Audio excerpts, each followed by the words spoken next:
திட்டமிட்டபடி இலங்கை கிரிக்கெட் நிறுவன தேர்தலை நடத்த உள்ளதாக விளையாட்டுத்துறை அமைச்சர் தயாஸ்ரீ ஜெயசேகர தெரிவிக்கின்றார்.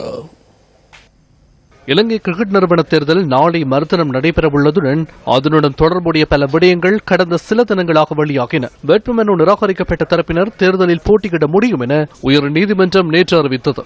மாத்தளை கிரிக்கெட் சங்கத்தின் வாக்குரிமை தொடர்பில் எழுந்த சர்ச்சையை அடுத்து அவர்களின் 2 வாக்குகள் ரத்து செய்யப்பட்டுள்ளன. இன்னும் 2 நாட்களே தேர்தலுக்கு இருக்கின்றன. 3ஆம் தேதி காலை 10 மணி அளவில் விசேட பொதுசபை கூட்டத்தை ஆரம்பிக்க நாம் எண்ணியுள்ளோம். காலை 9 மணி அளவில் அவர்கள் ஆசனங்களில் அமர வேண்டும். 10 மணிக்கு பின்னர் சமூகம் அளிப்பவர்கள் தொடர்பாக பொறுப்பேற்க முடியாது. இயலுமான வரையில் 10 மணி அளவில் நிறைவு செய்யவே எதிர்பார்க்கிறோம். விசேட பாதுகாப்பு திட்டத்தை அமுல்படுத்தியுள்ளோம். போலீஸ் பாதுகாப்புடன் விளையாட்டுத்துறை அமைச்சின் ஒரு நுழைவாயிலை மாத்திரம் திறந்து வைக்க எண்ணியுள்ளோம். அமைச்சரின் பாதுகாப்பு தரப்பினர் அதே போன்று தனிப்பட்ட பாதுகாப்பு தரப்பினரோ துப்பாக்கியோ கொண்டுவர தடை விதிக்கப்பட்டுள்ளது. தொலைபேசிகளை எடுத்து வரவும் தடை விதித்துள்ளோம்.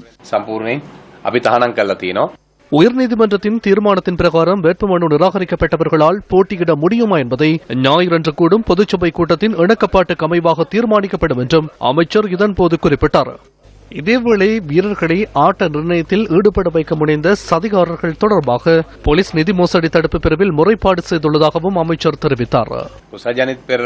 குசல் ஜனித்திடமும் ரங்கனஹேரத்திடமும் ஆட்ட நிர்ணயம் தொடர்பாக யோசனை ஒன்று கொண்டு செல்லப்பட்டுள்ளது. அதில் 2 நபர்கள் ஈடுபட்டிருக்கிறார்கள். இந்த யோசனையை கொண்டு வந்தவர் வலைப்பயிற்சியின் போது பந்து வீசுபவர். அதாவது நமது தேசிய அணி வலைப்பயிற்சியில் ஈடுபடும் போது பந்து வீசும் ஒருவர் தான் இந்த ஆட்ட நிர்ணய யோசனையை கொண்டு வந்துள்ளார். கிரிக்கெட் நிறுவனம் கூட இதனை ஏன் தேடி பார்ப்பதில்லை என்று என்னால் புரிந்து கொள்ள முடியாமல் இருக்கிறது. இதனை நான் நிதி மோசடி பிரிவுக்கு தெரிவித்துள்ளேன். சம்பந்தப்பட்ட நபரை கைது செய்து விசாரணை நடத்துவார்கள் என்று நினைக்கிறேன். இவர்கள் பெரிய மீன்கள் அல்ல, சிறிய நெத்திலியை போன்றவர்கள். இவர்களை சூழவும் பாரிய மோசடிக்காரர்கள் இருக்கலாம். பந்து வீச வரும் நபர் ஆட்ட நிர்ணயத்தில் ஈடுபட வைக்க உதவுவாராயின் அவரை பயிற்சியில் ஈடுபடுத்துவது யார்? பந்துவீச்சு பயிற்றுனர். அதற்கு வருபவர்கள் யார் என்பதை அந்த பயிற்றுனர் அறிந்து கொள்ள வேண்டும். நானும் இவை தொடர்பாக ஆராய்ந்து கொண்டிருக்கிறேன். உண்மையில் இவர்கள் எப்படி இதனுள்ளே இருக்கிறார்கள் என்று நினைத்து பார்க்கவே எனக்கு புதுமையாக இருக்கிறது.